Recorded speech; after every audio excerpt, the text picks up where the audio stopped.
Lorsqu'on est engagé dans le processus de traitement de texte, la première étape devrait être la mise en page, car c'est l'étape au cours de laquelle on va définir les propriétés du papier sur lequel le traitement va être effectué. La taille, les dimensions, les marges, l'orientation et plusieurs autres options.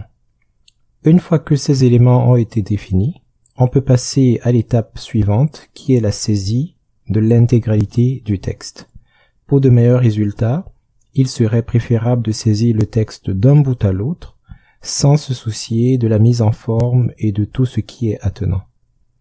Si le contenu est extrêmement long, on pourra s'amuser à le saisir en partie et à sauvegarder les différentes portions de notre texte. Lorsque la saisie intégrale a été réalisée, avant de se lancer dans les phases d'embellissement de notre texte, nous devrions passer par l'étape appelée la vérification.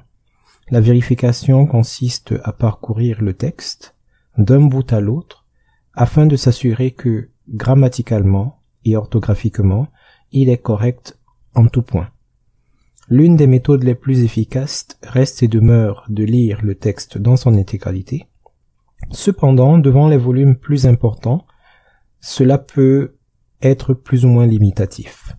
C'est la raison pour laquelle on peut solliciter des collègues, des amis, de la famille, si la nature du document ne les empêche pas d'y avoir accès. Et en plus, on peut également se servir des avancées technologiques grâce par exemple aux dictionnaires qui sont installés par défaut. Le problème avec ces dictionnaires réside dans le fait que si la langue n'est pas configurée correctement, ils vont détecter des erreurs où il n'y en a peut-être pas. Dans le cadre de notre application, lorsqu'on vient dans le menu ou dans le ruban vérification, dans l'option de vérification orthographique et sur l'option définir la langue, on peut se rendre compte que la langue installée est l'anglais. Et lorsqu'on regarde le texte que nous avons dans notre document, on constate qu'une grande partie est soulignée en rouge. Qu'est-ce que cela signifie? Cela signifie que les mots que le système rencontre ne font pas partie de son dictionnaire et, par définition, sont donc potentiellement des erreurs. Si cette approche peut être juste dans de nombreux cas, il est évident que dans notre cas présent, cela est un peu abusé, étant donné qu'une bonne partie des mots francophones ne sont pas dans les dictionnaires anglophones. Pour corriger cela, il faut donc s'assurer que le dictionnaire associé à la langue du traitement de texte est configuré de manière correcte. Pour installer un dictionnaire dans WPS, il faut ouvrir un navigateur à partir d'un ordinateur connecté à Internet, puis se rendre dans la section des téléchargements du site WPS Community. Une liste propose l'ensemble des dictionnaires. Il suffit alors de sélectionner le dictionnaire qui correspond à la langue désirée. Dans notre cas, ce sera FR.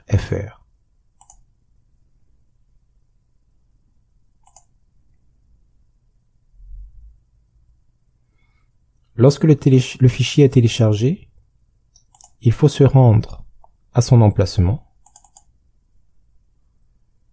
et l'extraire.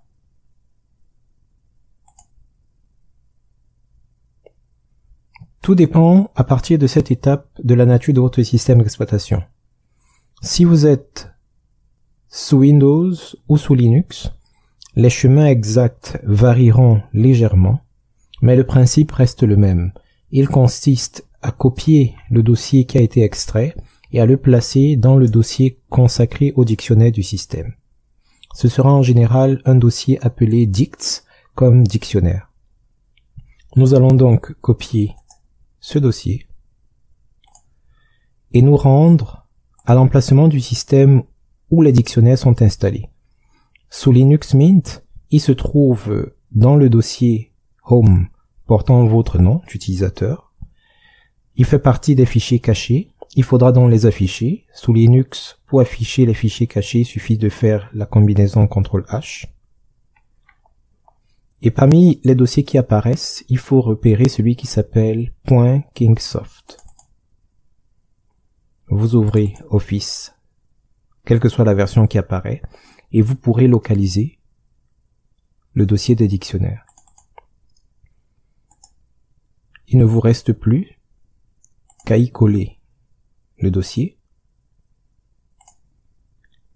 et à fermer votre application pour la redémarrer.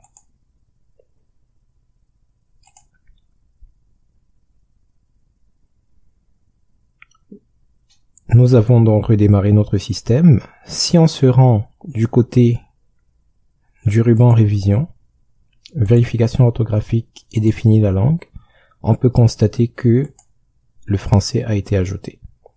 Pour ne pas avoir ce genre de cas dorénavant, on peut définir le français comme étant la langue par défaut. Nous allons donc cliquer sur définir par défaut. Cela doit être fait si et seulement si la langue principale des textes qui seront traités seront le français ou quelle que soit la langue que vous allez utiliser. Nous pouvons à nouveau ouvrir notre fichier et nous pouvons constater que le même fichier, contrairement à tout à l'heure, a beaucoup moins de termes soulignés en rouge. Il reste cependant des termes soulignés en rouge qui ne sont probablement pas des erreurs. C'est le cas des termes Wikipédia. Mais la raison pour laquelle ils sont soulignés en rouge est toute simple.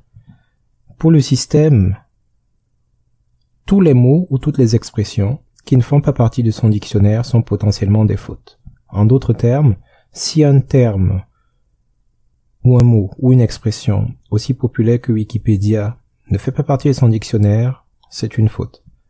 Ce qu'il faut donc retenir, c'est que tout ce qui est souligné n'est pas nécessairement une faute.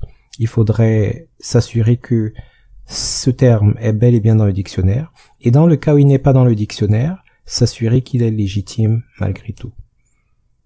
Nous rappelons pour finir que une bonne vérification s'effectue en parcourant le document du début à la fin. Si possible, soumettre le document à plusieurs lecteurs différents, tant et aussi longtemps que la nature du document ne les empêche pas d'y avoir accès. Cependant, pour vous aider dans votre tâche, vous pouvez toujours vous servir du vérificateur orthographique qui est accessible à partir du ruban révision, commande vérification orthographique. Pour que ça marche, la langue du système doit être adéquate avec la langue du document.